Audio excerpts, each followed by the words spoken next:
Bienvenidos a un capítulo más de Búnker Divino. Esta semana tenemos la continuación de lo que empezamos la semana pasada, el análisis del capítulo 5 de Efesios. Esta semana vamos con la segunda parte, andar en luz. Así que muchas bendiciones, le damos muchas gracias por estar aquí con nosotros, dedicarle este momentito a Dios. El propósito de Búnker Divino es basado en la palabra de Dios, refugiarnos en el amor de Dios, pero de manera correcta, de manera sincera y entendiendo lo que Dios nos quiere decir en su palabra. Vamos a leer el versículo clave. Vamos a leer el versículo clave esta semana del estudio que vamos a hacer, que se encuentra en el libro de Efesios capítulo 5, versículo 8. Antes de leer la Biblia, vamos a encomendarnos a Dios. Padre, te pedimos que en el nombre poderoso de Jesús, tu Espíritu Santo venga a nosotros, tanto a mí, que voy a hablar lo que pusiste en mi corazón. Me pongo en tus manos, que seas tú que hable a través de mí, Señor. Pero también los que están de aquel lado de la pantalla, Señor, manda tu Espíritu Santo para que sientan el mensaje que tú les preparaste. Toca sus corazones y que puedan entender esta palabra de Dios. Gracias por oírnos, en el nombre de Jesús. Amén, Señor. Efesios 5:8. En otro tiempo erais tiniebla, pero ahora sois luz en el Señor. Andad como hijos de luz. La semana pasada vimos andad en amor. Ahora esta semana sube el desafío. Vamos a andar en luz, pero para nosotros andar en luz vamos a entender lo primero que nos quiere decir el apóstol Pablo. En otro tiempo erais tiniebla.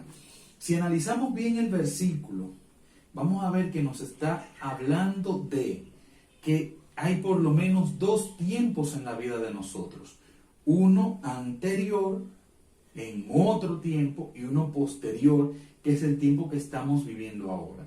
Entonces, por lo menos la vida se divide en dos tiempos: antes de y después de. Si nos vamos a la historia, vamos a ver que algo se dividió así, y es la historia. Ustedes han visto que los años se dice antes de Cristo o después de Cristo, porque la venida de Jesús, el nacimiento de Jesús, marcó la historia. Ustedes saben que anterior a Jesús se numeraba de atrás hacia adelante, de mayor a menor, iba decreciendo. Y ahora, después del nacimiento de Jesús, entonces se va en ascenso. Entonces, esto es más o menos lo que hay en la vida que nos está presentando este versículo. Antes de, después de. Pero tenemos que entender bien esto. Si nos vamos a varios textos de lo que nos dice la palabra acerca de esto, vamos a notar a qué se nos está refiriendo el apóstol y qué nos está queriendo decir a nosotros ahora mismo en nuestro corazón. Si nos vamos a Tito 3:3, oigan lo que nos dice Tito 3:3.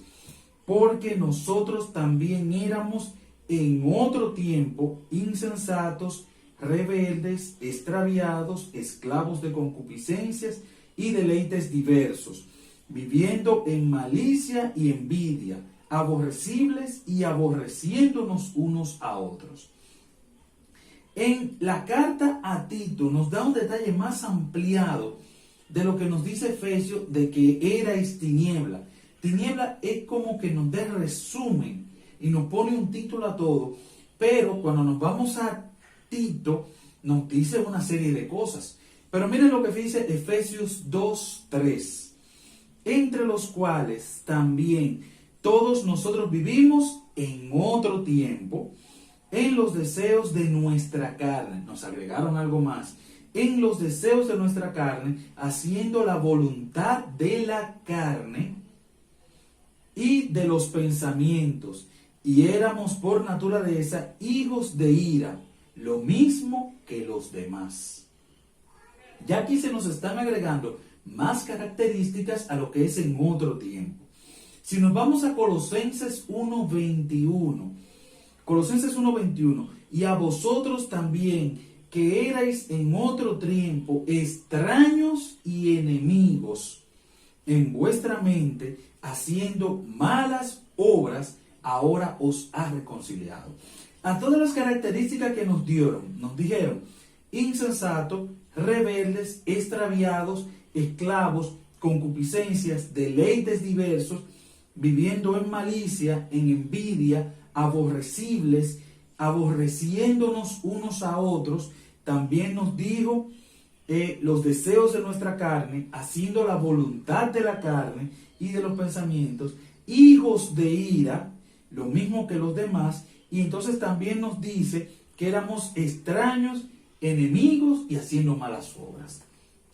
Ya tenemos un cuadro más amplio de lo que significa el en otro tiempo.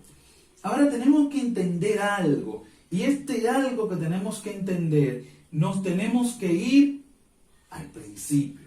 Hemos tocado varias veces este tema del principio, de cómo fue que empezó todo, pero hoy vamos a contestar una pregunta interesante. Hay una pregunta que nos dice, ¿por qué todos tenemos esta necesidad? Sí, si nos vamos al libro de Génesis, Génesis capítulo 1, versículos 26, 27 y 31, oigan lo que dice. 26. Entonces Dios dijo, hagamos al hombre a nuestra imagen, conforme a nuestra semejanza, que domine los peces del mar, las aves del cielo, el ganado y todo animal que anda sobre la tierra. 27. Y creó Dios al hombre, a su imagen de Dios los creó, hombre y mujer los creó. Entonces el versículo 31 dice, entonces Dios contempló todo lo que había hecho y vio que era bueno en gran manera, y fue la tarde y la mañana del día sexto. La creación de Dios, el día sexto, fue su corona de la creación. Recuerden que Dios hizo un mundo, preparó un hogar, a lo que nosotros llamamos mundo ahora, y preparó un hogar especial para que los primeros padres, Adán y Eva, vivieran con todas las comodidades, en toda la perfección. Si verificamos la historia de la creación, que está en el libro de Génesis, capítulo 1, vamos a ver que como constante, al final de cada día, el Señor dijo, vio todo lo que había hecho y era bueno en gran manera. Cuando acabó el día sexto, que fue el día que fue creado el hombre y la mujer, el Señor dijo lo mismo, vio todo lo que había creado y era bueno en gran manera. Pero entonces hay algo que no está funcionando. Miren lo que dice Génesis capítulo 6, versículos 5 al 7. Génesis capítulo 6, versículos 5 al 7.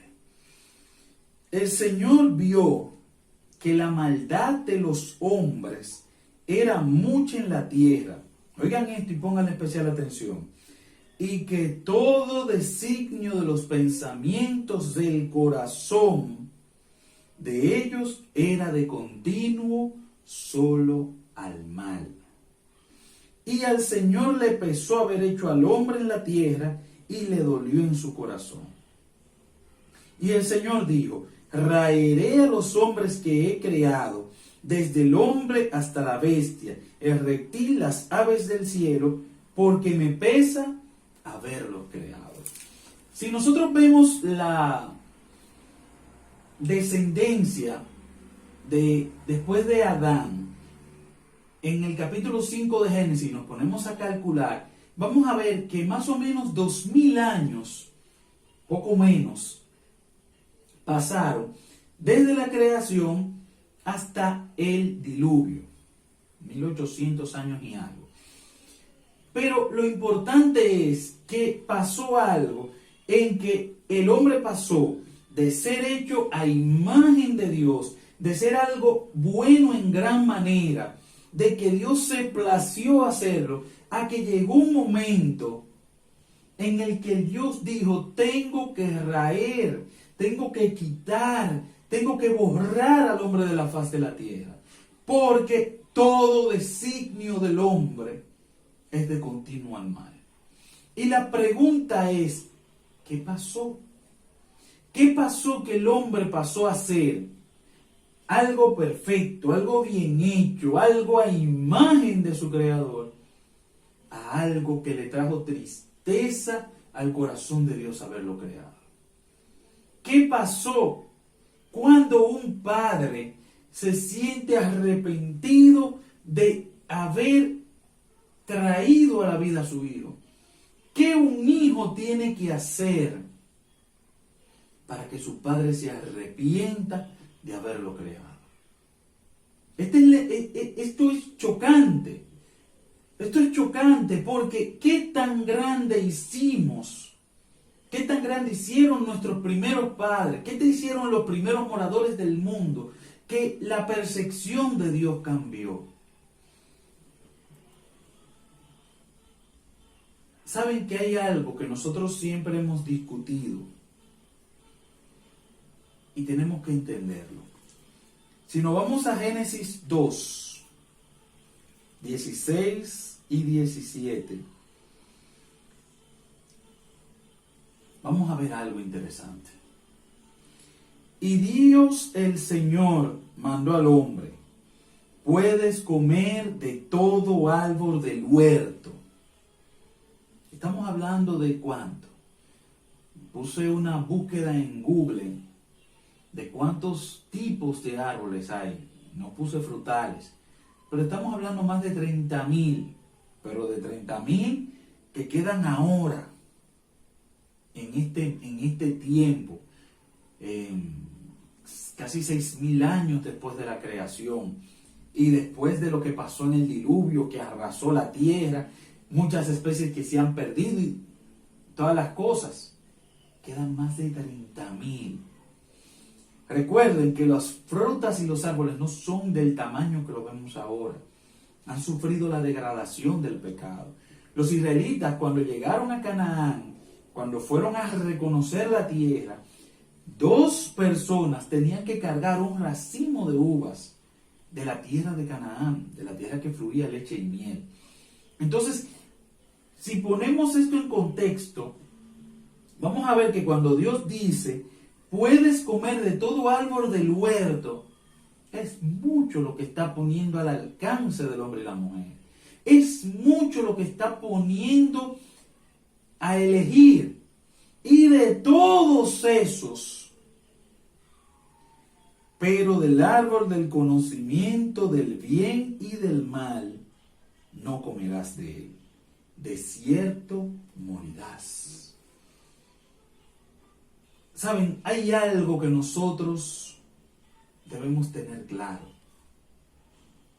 Dios no miente. Y Dios no es hijo de hombre para mentir. Si Dios dijo: morirás, es que morirás. La mujer desobedeció, llegó al hombre, también desobedeció. Esa historia la sabemos. Ahora la pregunta es: ellos siguieron y fueron expulsados, le hicieron ropa. ¿Qué fue lo que pasó? Oigan lo que les voy a decir, unos textos, y después vamos a analizar qué perdimos en el Edén como raza humana. Vamos a ver Efesios 2:1. Oigan lo que dice el libro de Efesios, capítulo 2, versículo 1. Vosotros estabais muertos en vuestros delitos y pecados. Subrayen esa palabra, muertos. Ok, Efesios 4:18. Ellos tienen el entendimiento entenebrecido, oscurecido, ¿verdad? Separados de la vida de Dios por su ignorancia debido a la dureza de su corazón. Subrayen entendimiento entenebrecido. Ok. Juan,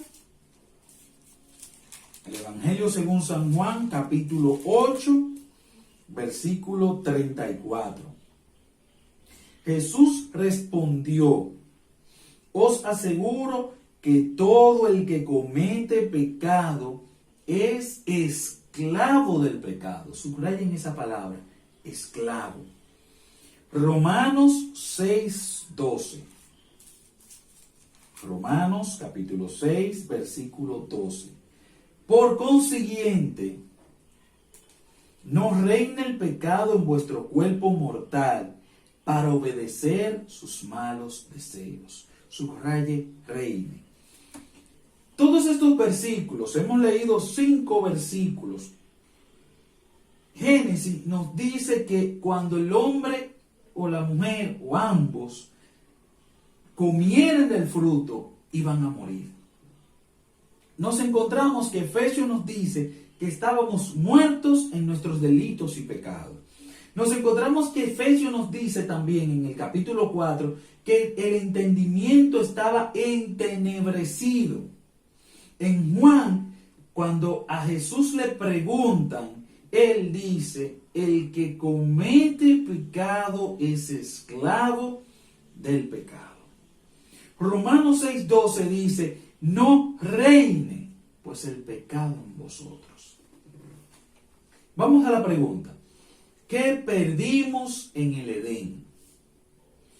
Nosotros, cuando fuimos creados a imagen y semejanza de Dios, se nos dio algo interesante. Dios quiere amor. Dios pudo haber hecho robots. Quizás se lo hubiéramos agradecido y no estuviéramos pasando por este mundo de pecado. Pero Dios quiere que le amemos. En el cielo, el conflicto que hubo fue porque Satanás acusó a Dios de que él puso una ley difícil, imposible de obedecer, y que las personas no le iban a obedecer por amor. Entonces, este pleito se trasladó a la tierra. Y cuando se traslada a la tierra, la pareja recién creada es advertida por los ángeles y por el mismo Dios de que hay alguien que los quiere tentar. Pero la pareja recién creada tiene que elegir de qué lado está. Para poder elegir, yo tengo que tener básicamente dos cosas. Número 1, opciones A, B, por lo menos 2, C, D, pero por lo menos 2, un mínimo de 2, tengo que tener opción. Y número 2, tengo que tener capacidad de elegir. Si yo no tengo opción de elegir, yo no estoy haciendo una elección. Si yo no tengo capacidad de elegir, yo tampoco tengo opción. Entonces, para que esta prueba, esta pregunta que el Señor le está diciendo a Adán y a Eva tenga sentido, tenía que haber un árbol del conocimiento del bien y del mal. Nosotros tenemos que elegir de qué parte estamos. Si con Dios o con el diablo. Tenemos que elegir. Pero para que esta elección sea correcta, sea completa, yo tengo que tener capacidad de elección. ¿Qué significa esto? Significa que yo pueda elegir una o elegir otra. Cuando nuestros primeros padres ejercieron su capacidad de elección y eligieron al enemigo, ellos murieron, aunque respiraban, porque se dieron su control, se dieron su capacidad de elección. Y por esto estos versículos nos están diciendo, mente entenebrecida, nos están diciendo esclavo, nos están diciendo algo reina en nosotros, nos están diciendo vosotros estabais muertos, porque quedamos que para yo tener una capacidad de elección, yo tengo que poder elegir una u otra cosa. Pero cuando nuestros primeros padres se dieron el control, perdieron la capacidad de elegir el bien, nos hicimos esclavos del pecado. Yo no sé si usted sabe lo que es esclavo. Yo no sé si usted sabe lo que es una persona que no puede decidir nada. No sé si ustedes han visto historias de esclavos, que ellos no eran dueños de sí mismos, ni de sus esposas, ni de sus hijos, ni de sus talentos, ni de lo que ganaban, ni de los negocios que hacían, ni de lo que respiraban. Una persona podía matar a su esclavo y no era problema de nadie, porque el esclavo le pertenecía. Los esclavos lo buscaban a veces para tener hijos, y esos hijos eran esclavos y podían hacer los dueños lo que quisieran con ellos, porque no eran vistos como personas, sino como cosas. Nosotros somos esclavos del pecado. Muchas personas intentan ser buenos por sus propios métodos. Pero como esclavos del pecado que somos, nosotros no podemos ser buenos por nosotros mismos. Y es algo que tenemos que entender. Hay personas que se quieren salvar solos. Hay personas que quieren ser buenos solos. Hay personas que quieren salir del hoyo solos. Hay personas que quieren cambiar solos. Pero nosotros somos esclavos del pecado. Y es el primer paso que nosotros debemos entender.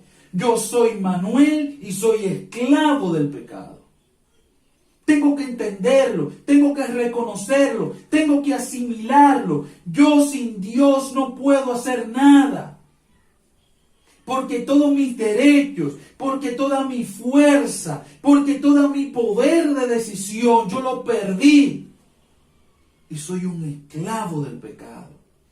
Y cuando nosotros entendemos eso, es que nosotros podemos dar el siguiente paso. Pero tú no puedes cambiar por ti mismo, porque tú eres un esclavo del pecado. Y que tú hayas aprendido a disimular lo que verdaderamente siente tu corazón no te hace más santo que nadie. Porque tus pecados, porque la esclavitud sea con cosas que pueden disimularse, no quita el podrido que tú llevas dentro. Lo que mueve tu corazón. No importa las cosas buenas que tú hagas, sino lo que estás pensando cuando las haces. No importa las personas que ayuden, sino lo que buscas tras las ayudas. Tú estás podrido por dentro. Tú eres un esclavo del pecado. Miren lo que dice el apóstol. Romanos capítulo 7, 14 al 24. Les voy a leer un testimonio de alguien que intentó ser bueno y se fue a la iglesia y se bautizó y se sentó ahí y se fajó a ser bueno. Les voy a leer. Versículo 14, Romanos 7. Porque sabemos que la ley es espiritual, pero yo soy de carne, vendido al poder del pecado. Oigan esto, realmente no entiendo lo que me pasa, porque no hago lo que quiero, sino lo que aborrezco. Yo sé que es algo malo, me hace sentir mal, lo odio, pero termino haciéndolo. Y al hacer lo que no quiero, apruebo que la ley es buena. De manera que ya no soy yo quien obra, versículo 17, sino el pecado que habita en mí. Wow. Hay algo dentro de ti que por más que tú has intentado ser bueno, por más que te has sentado en la iglesia, por más que has llorado, por más que te ha dolido, sigues podrido por dentro. 18. Sé que en mí, esto es, en mi carne no habita el bien, porque tengo el querer. Quiero ser bueno, pero no alcanzo a efectuar lo bueno. Porque no hago el bien que quiero, sino el mal que no quiero. Y si hago lo que no quiero, ya no lo hago yo, sino el pecado que mora en mí. Así encuentro esta ley. Aunque quiero hacer el bien, el mal está en mí. Porque en mi interior me deleito en la ley de Dios. Pero veo en mis miembros otra ley que lucha contra la ley de mi mente y me somete a la ley del pecado que está en mis miembros. Miserable de mí, ¿quién me librará de este cuerpo de muerte? ¿Qué está diciendo el apóstol Pablo? El apóstol Pablo está diciendo, recuerden que él era judío, recuerden que él era fariseo. No estamos hablando de una persona que no conocía el evangelio. Que no conocía lo cristiano o lo religioso. Vamos a mejorar. Estamos hablando de una persona que conocía lo religioso, que había tratado toda su vida de andar correctamente, que respetaba todas las leyes. En algunos otros puntos de su carta dice, yo era más fariseo que todos, ninguno me ganaba. Pero aún así había algo dentro de él que hacía lo que quería, aunque él sabía que era lo malo. ¿Cuántos de nosotros nos sentimos identificados con esto? ¿Cuántos hemos querido cambiar? ¿Cuántos hemos intentado cambiar?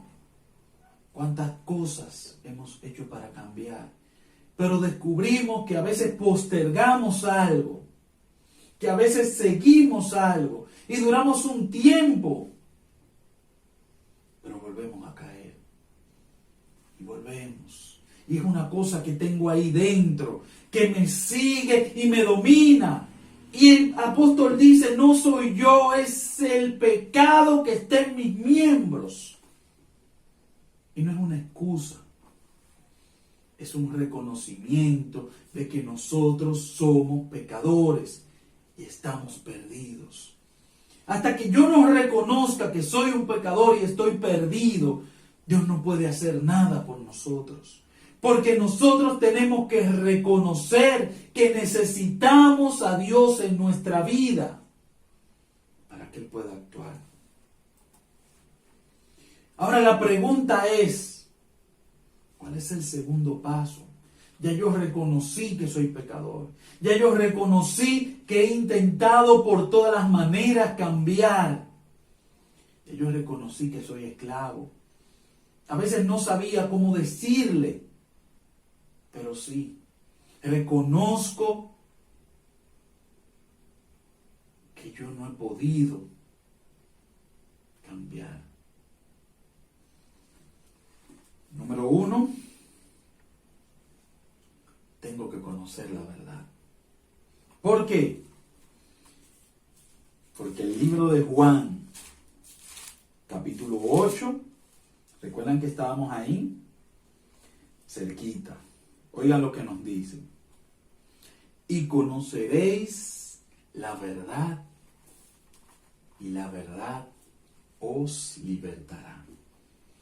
Nosotros somos esclavos, pero si conozco la verdad me hará libre. Si conozco la verdad me quitará la esclavitud. La verdad me devolverá mi derecho a elegir, que me tiene secuestrado el enemigo.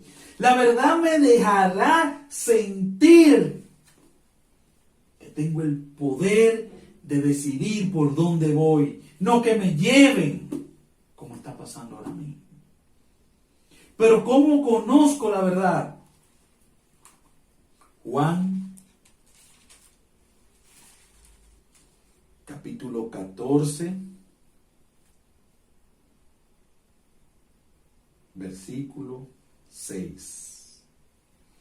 Jesús respondió: yo soy el camino, la verdad y la vida. Nadie viene al Padre si no es por mí. Tenemos que entender esto. La verdad no es algo. La verdad es alguien. La verdad es Jesús. Y cuando yo conozco a Jesús, Jesús me liberta. Cuando yo conozco a Jesús, Jesús me liberta. No es religión lo que te liberta. No es procedimientos lo que te liberta. No es rituales lo que te liberta. Lo que te liberta es conocer a Jesús. Tú tienes que reconocer que necesitas a Jesús en tu vida. Y después que reconoces, no te tienes que quedar con eso solo. Tienes que aceptar, conocer la verdad, que es lo que te va a libertar. Y la verdad es una persona. Y la verdad es Jesús. Tienes que reconocer a Jesús. Oigan lo que dice Juan 8:36. Así, si el Hijo os liberta, seréis realmente libres. No sé cuántos de ustedes han visto cuando las personas salen de la cárcel y le dicen libertad condicional. Salen, pero tienen ciertos derechos bloqueados. Salen, pero le ponen un dispositivo que rastrea sus pasos, que no pueden salir de su casa, o no pueden estar a cualquier distancia de algo. Le ponen ciertas limitaciones. Cuando nosotros buscamos cualquier otro camino a salvación que no es Jesús, nosotros estamos en una libertad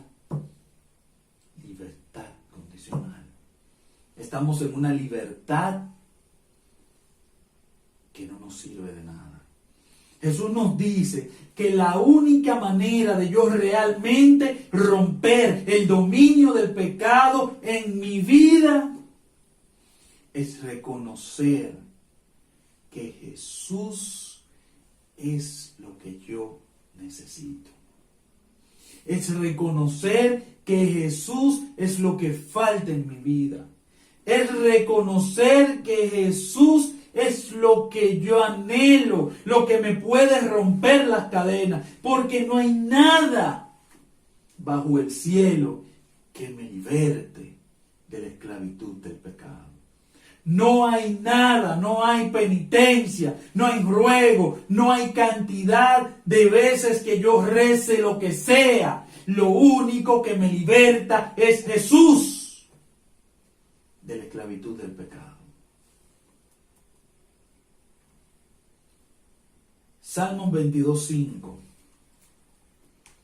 nos da un mensaje hermoso.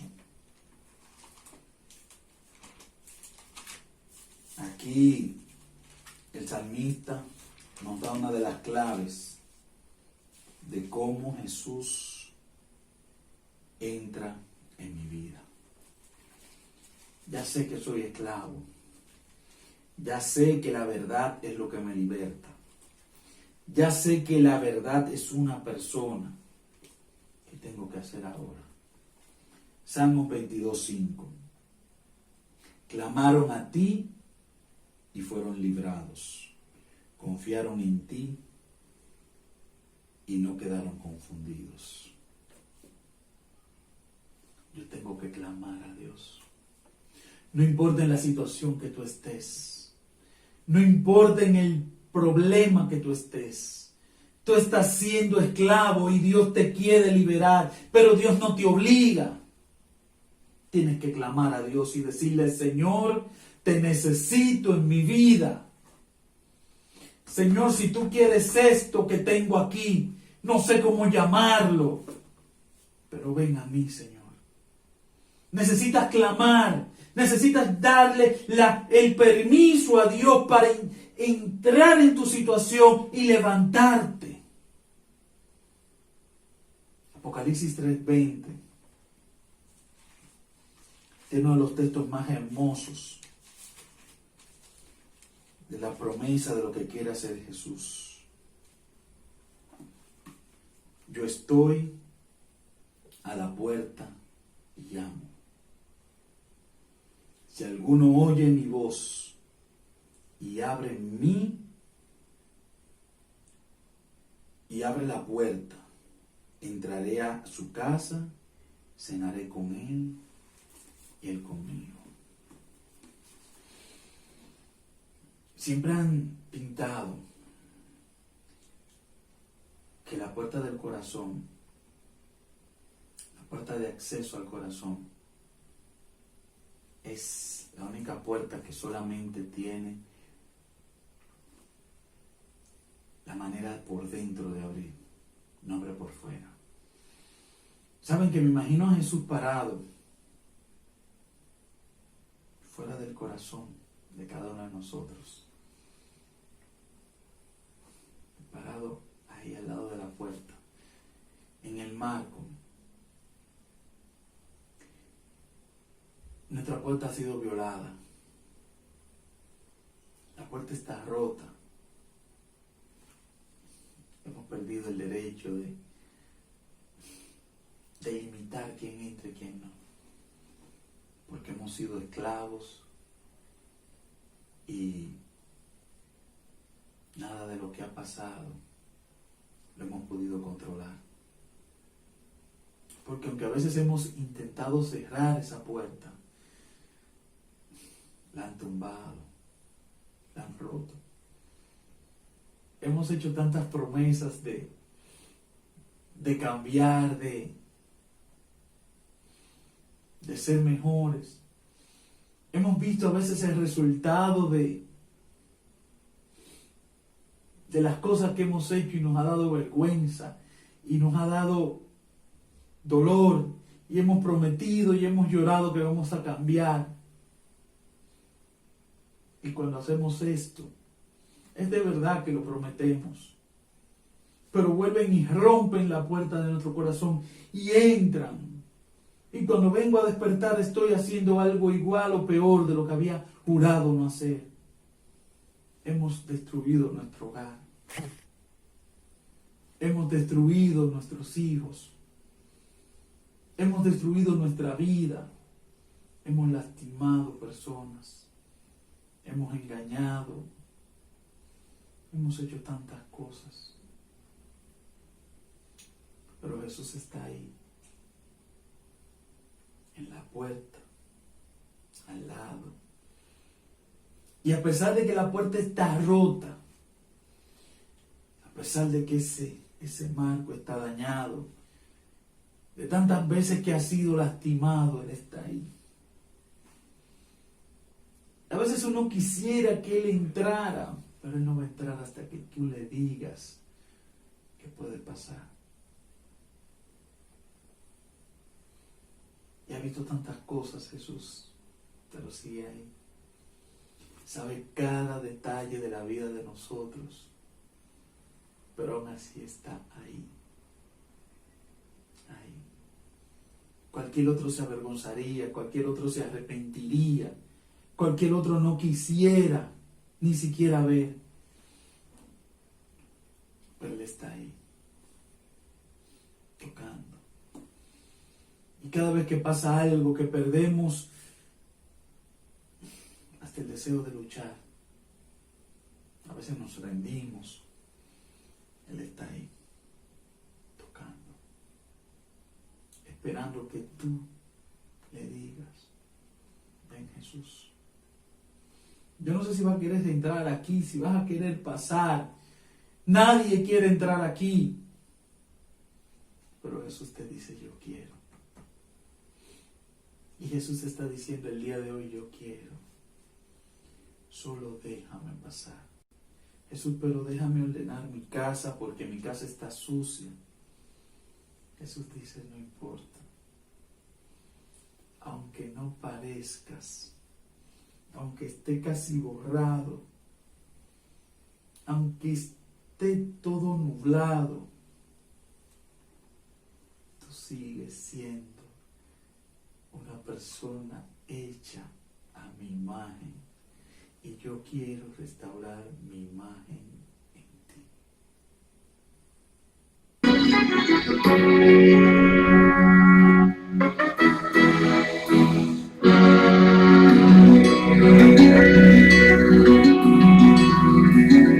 He comprendido que mi esfuerzo como humana fue insuficiente para hacer tu voluntad.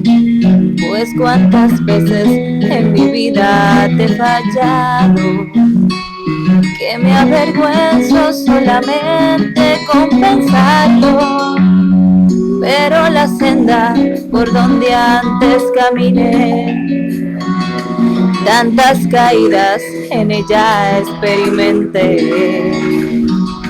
Más te acercaste sin fijarte en mis errores y me diste la mano, me tomaste, me sanaste, Señor. Padre, gracias porque nos das tu palabra, Señor. Gracias porque nos das la oportunidad de estudiar tu palabra, Señor. En este preciso momento estás tocando corazones, Señor. Corazones que no sabían por qué las cosas les salen mal. Porque no pueden cambiar aunque lo han intentado de manera sincera. No sabían que son esclavos del pecado. Señor, pero quieren ser libres. Pero quizás no saben cómo pedirlo, Señor. En el nombre del Señor te pido que le des fuerza para decir ahora mismo, Señor, te necesito en mi vida. Señor, ya no quiero ser más esclavo del pecado.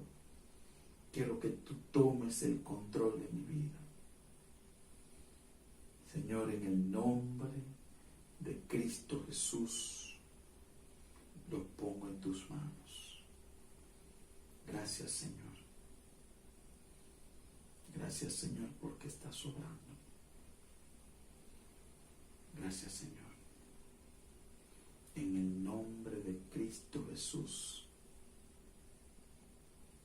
Amén. Y amén.